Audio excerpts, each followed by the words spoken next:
Hi, thanks for joining us for this next session in our tutorial series for the Clear Management software. In this tutorial, I'm going to go over how to add and edit clients. I'll also briefly go over the tabs on the client form and let you know why certain fields are important. If you've seen our other tutorials, you're familiar with our login. Here you can see that I'm logged in with our trusty user1, password. And you will also notice that I have added some activity on this Current Events tab. In another tutorial, I will go over with you your customers adding work requests from your website. In this tutorial, I'm going to take a brief moment to show you how to quickly get to the client screen from the current requests. I'm going to go ahead and just click on this first request, and it's going to open this screen which shows what the body of this request was. It also shows the time that this request came in. I'm going to go ahead and click on the Client button, and it's going to take me directly to the Client tab. When I do that, as you can see, it has dropped me directly to that client. I'd like to at this time call your attention to this search box, and it's called the Quick Search box. It's on many of our forms in this software, and I'm just going to let you know what it is. It's a quick alphabetical list. It's a way that you can scroll through to your client. Either you can click on the drop down arrow and select your client from the list, or you can just click in this box so that it's blue and start typing. So I've typed in TEST, and it's taken me to this test client. As with all of our forms, when I click on this new button, it's going to blank out all of the information and put this screen into a state that is ready for you to enter your new information, so your new client information. I do not want to enter new client information right now, so I'm going to go ahead and hit cancel here. This exit button will close the client screen. If I want to get back to it, I can just click on the Add Edit Client Information. As you notice, it comes up already in an insert state. It's expecting you to type in new information right now. We're not going to do this because I'm going to walk you through some of the fields that are on an already existing client.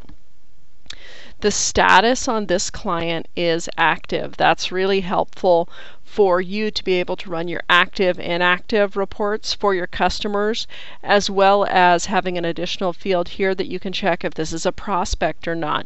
There's a lot of times when our customers want to run different marketing campaigns for current customers versus prospects, people who are not active, people who have fallen off versus people who are active, maybe a thank you letter for people who are active, that type of thing. So these two fields are very important for reporting purposes. The next field that you see here is responsible party. And basically what this does is it allows you to assign this client's billing to be paid for by another client. And this customer is already set up to be their own responsible party, so I'm going to go to another customer here in our list. I'm going to go to the test client 3, and you can see that I've made the responsible party on this customer be test client, which means test client gets billed for all of test client 3's information. There's a couple more fields that I would like to call your attention to. The first one is this cell phone field. We have the ability for the software to automatically status your customers either via email or text when you schedule and when you've completed work for them. In order to text them, obviously you need their cell phone and you need to be able to put in their cell provider. This is a pretty comprehensive list of the cell phone providers. So I'm going to put this person's provider in as Verizon. Also, you can see here that I have an email address. If you're going to be having your customers be statused via email, the software can automatically accommodate that as well, but obviously you would need their email address. The route I just put in as a default crew 1. The client type you can denote to be commercial or residential. Those are the most common client types. And again, that works with the reporting. Our default pay type is cash for this client, but if you look at this drop-down list, there's a bunch of different pay types added here.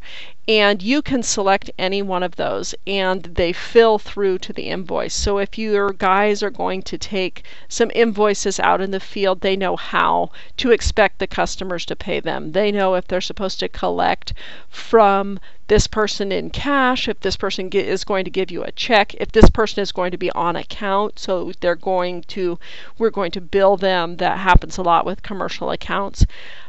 Or if they're going to pay by credit card. So it's important that you select a correct default pay type here so that it will fill in on the invoice properly.